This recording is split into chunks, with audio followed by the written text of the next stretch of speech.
here's the key part of this whole thing. Sine theta and cos theta are the distances from the axes. They're our coordinates around the unit circle, okay? So absolutely have to remember, whenever we talk about sine theta,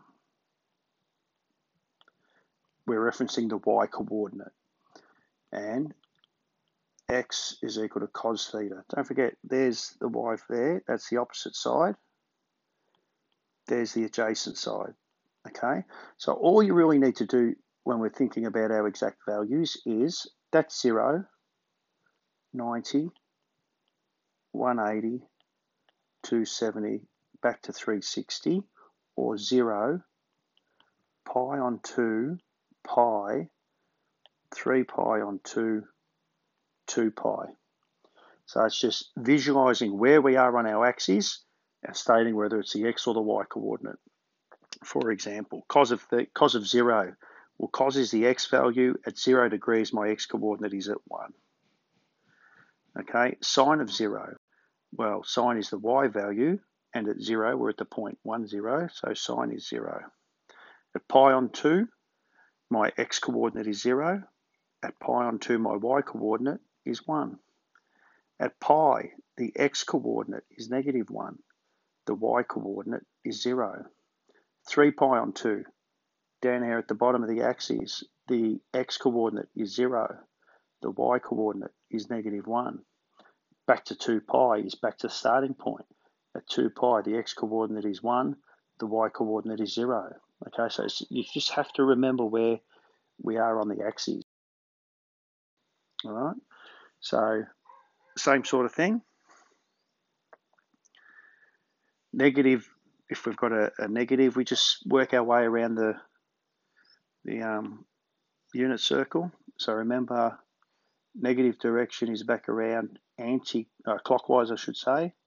Positive direction, negative direction. So negative 3 pi on 2 is up equivalent of 90 degrees. Cos is the x value is 0.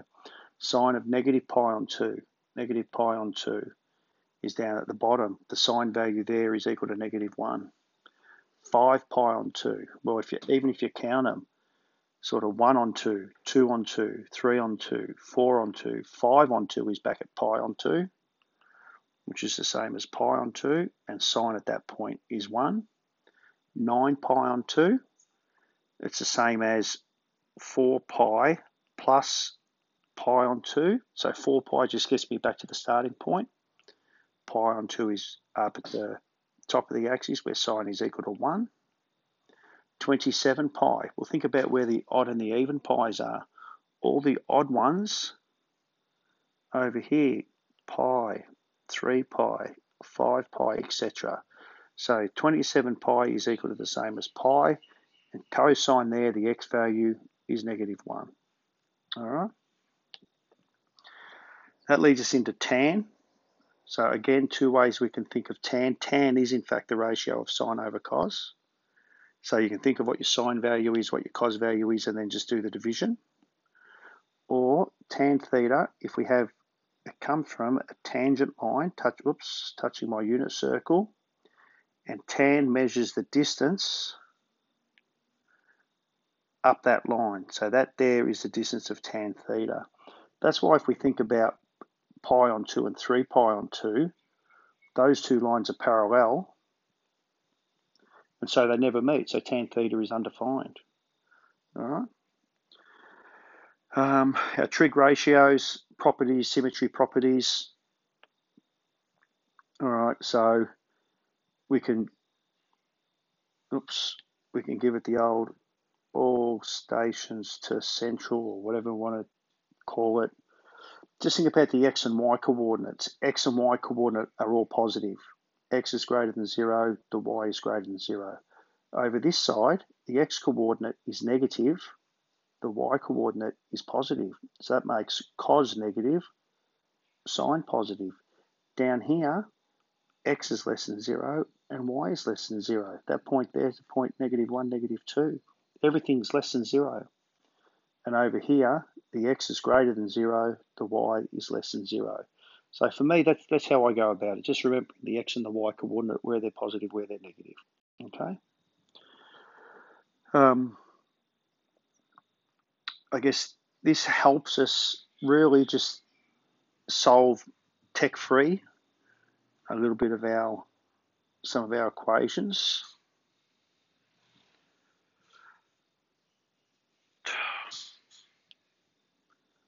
So let's think about, remember what sine theta, if we just do it for sine theta, let's think about it.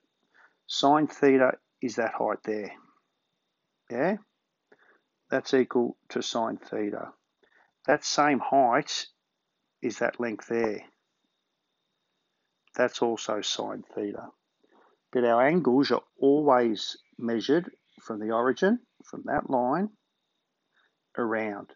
So if that angle there is theta, that triangle angle there is theta also. But the angle we reference is from there around to there. And that angle is pi minus theta. Think about it. If that's 30 degrees, the whole way around is 150. So my pairings, if you like, are 30 degrees, 150 degrees, maybe 60 degrees, 120 degrees. Okay? So that's where this pi minus theta comes from. So whenever we have pi plus or minus the angle, or 2 pi plus or minus an angle, it just reverts back to the angle. Okay? So for example, sine of pi plus theta is the same as sine theta. You just need to work out whether we're positive or negative in that quadrant. And pi plus theta is the third quadrant where we're negative, where the y value is negative, so it's negative sine theta, which is what we've got here. Okay, if I don't know, have cos 2 pi minus theta, I know it's cos theta, just have to work out whether we've got a positive or a negative. Now 2 pi minus theta is back to the starting point less a little bit, which is in the fourth quadrant where cos is positive, so it's positive cos theta. So whenever we have a pi or 2 pi plus or minus, we always express it in terms of the angle, but you need to work out which quadrant we're in, so whether it's positive or negative. Okay, so I think that's the easiest way to evaluate some of those angles. All right, so there's our summary down here. Cast, doesn't matter, C-A-S-T, they're our quadrants. They tell you where each one is positive and negative, okay? And then we just apply it in terms of working out values.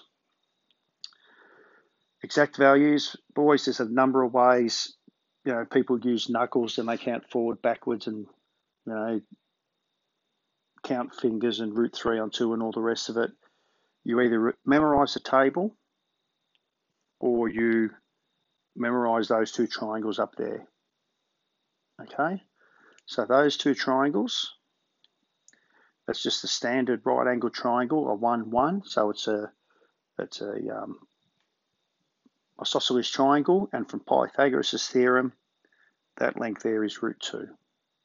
So if I work in here at cos of 45, cos 45 degrees is adjacent over hypotenuse. So cos of 45 is 1 on root 2. Sine of 45 is opposite over hypotenuse, 1 on root 2. Tan of 45 is 1 on 1, which is equal to 1. We often write these in a rational form, which is root 2 on 2. Okay, so that gives you your 45-degree angles. This equilateral triangle over here on the right, if we just pick one section of that, bring that out.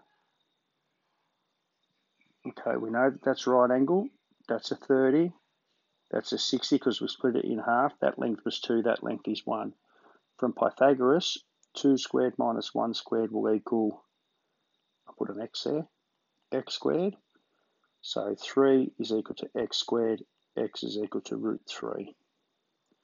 So that length there is root 3. So if I concentrate on, say, the 30-degree angles, Okay, sine of 30 degrees is opposite over hypotenuse.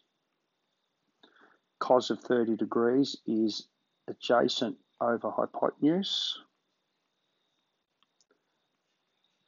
And tan of 30 degrees is opposite over adjacent.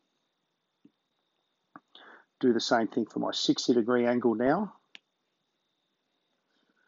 Sine is opposite over hypotenuse. Cos is adjacent over hypotenuse. Tan is what? Tan is 60 degrees opposite over adjacent. Okay, so there's my key exact values. I've already gone through it. Sine of 0 degrees, my x value there is 0. My y value there is 0. At cos of 0, we have 1. At tan of 0, we have 0. At 90 degrees, the y value is 1. The x value is 0. And it's undefined for tan because we get 1 over 0. 180 degrees, the y value is 0. The x value is -1. I get 0. At 270 degrees, the y value is -1. The x value is 0. And the tan of that is undefined. 360 degrees, which is back to 0, gives me, what does that give me? The y value is 0, the x value is 1, and tan is 0. So it's memorize this table, okay? Type it up, blow it up, print it out, stick it into your book for notes, or you just remember your triangles and or the little rule with your hand, all right? So let's go through these. Cos of 150 degrees. Now I spoke briefly already. We want to write everything in terms of pi plus or minus, so 180 degrees plus or minus. So that's the same as cos 180 degrees minus 30, which is the same as cos 30. Now, at 150 is cos positive or negative. Well, my x-coordinate is negative there, so it's negative cos 30, and cos of 30 is √3 on 2, okay? Sine of 690, well, think about 690, it's a big number. That's the same as sine of 720 degrees minus 30, okay? It has to be 180, 360, 540, 720. It's got to be a horizontal axis. So that's equal to sine of 30 degrees. Now, which quadrant am I in? 690 is 720 minus a bit. So that's quadrant 4, where sine is negative. So it's negative sine 30, which is -1/2. Okay? Same here, 5 pi on 4. That's the same as 4 on 4 plus 1 on 4. So it's the same as cos of pi on 4. Which quadrant am I in? Third quadrant. Cosine is negative, so it's negative cos pi on 4, -1 on √2. 11 pi on 6 is sine of 12 pi on 6 minus 1 pi on 6. So again, it's in the fourth quadrant where sine is negative. So that's equal to negative sine pi on 6, which is -1 on 2. Nearly done. So what have we got here? Negative angles. Okay, so it's just using similar properties. All right, so sine of negative theta, sine is down there, so we can obviously tell the y value is negative here, so it's a negative out the front. Cos of negative theta, well, the x value is still positive. There's my x value, so it's positive, it doesn't change. And tan is sine over cos, which is negative as well. All right, so sine theta is 0.5, so that means we get sine of theta, because it's pi minus. Now, pi minus theta is the second quadrant, so it's positive sine theta, which is equal to positive 0.5. Cos 2 pi minus alpha is cos of alpha. Just which quadrant am I in? 2 pi minus alpha is the fourth quadrant. So it's equal to cos alpha because it's positive there, and cos alpha is equal to 0.6. Finally, What's this printed out rather badly, boys? Calculate. Okay. I think, let's treat all the symbols are the same. Not too sure what happened. So we'll call it sine theta is equal to 12 on 13, and P for pi on 2 is less than theta, which is less than pi. So that tells me which quadrant I'm in. Find cos and tan of theta as well. So, easiest way, I think, there's theta. Sine is opposite over hypotenuse. So if I use Pythagoras' theorem, 13 squared minus 12 squared equals x squared. So we get 169 minus 144.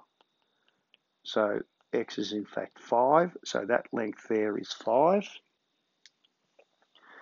So I've got cos theta